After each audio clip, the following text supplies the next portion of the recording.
Okay, so I'm going to go over how to solve some basic trig equations. And I'm going to start with the ones that are intended to be solved without a calculator. All right, so for example, we've got this cosine of theta equals negative square root of 3 over 2. And we want to know what angles that value would apply to. So if you think about first, your all students take calculus trick. We know that cosine will be negative in the second and third quadrants because this trick tells you what's positive in each quadrant. So what this shows you is that they're all positive in the first and cosine's positive in the fourth. So cosine would be positive in the first and fourth, which means it would be negative in the second and third. So we're looking for angles in the second and third quadrant that have a cosine of negative square root of 3 over 2. So if you combine that trick with your hand trick or your square root trick, so let's look at this one. 0, 1, 2, 3, 4, 4, 3, 2, 1, 0 for the angles in the first quadrant. Right. And we can see that cosine is square root of 3 over 2 for all the multiples of 30. So the 30-degree angle in the second quadrant, the angle that's 30 degrees away from 180, is 150. And the 30-degree angle in the third quadrant, that's 30 degrees past 180, would be 210. So our answers are 150 and 210. Now it does say list your results in degrees and radians. All right, if you look right up here, it says in degrees and radians. Maybe. There we go.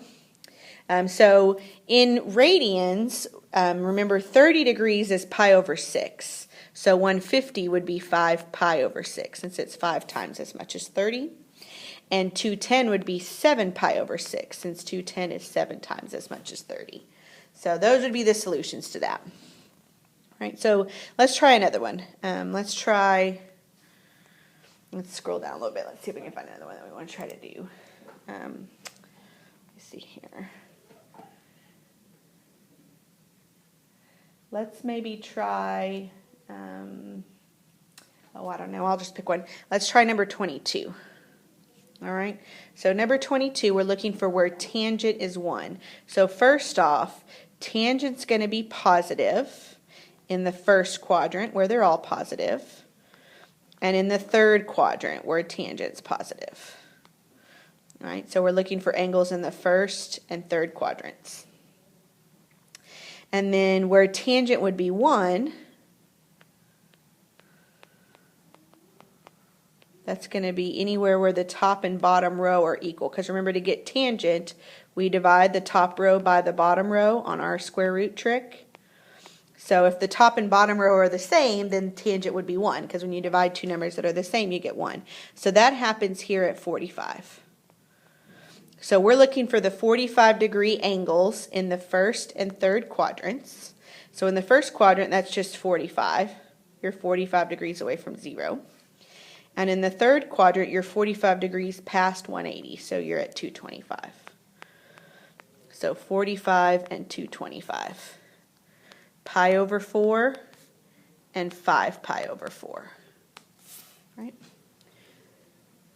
So that's all you're doing with these basic trig equations. The idea is to be able to figure these out using what you know about the values of the trig function. So you're kind of working in reverse. Instead of being given the angle in a function and you have to find the sine or cosine or tangent or whatever, they're telling you what the sine or cosine or tangent is and asking you to figure out the angles. It's like a little puzzle. You're just working backwards.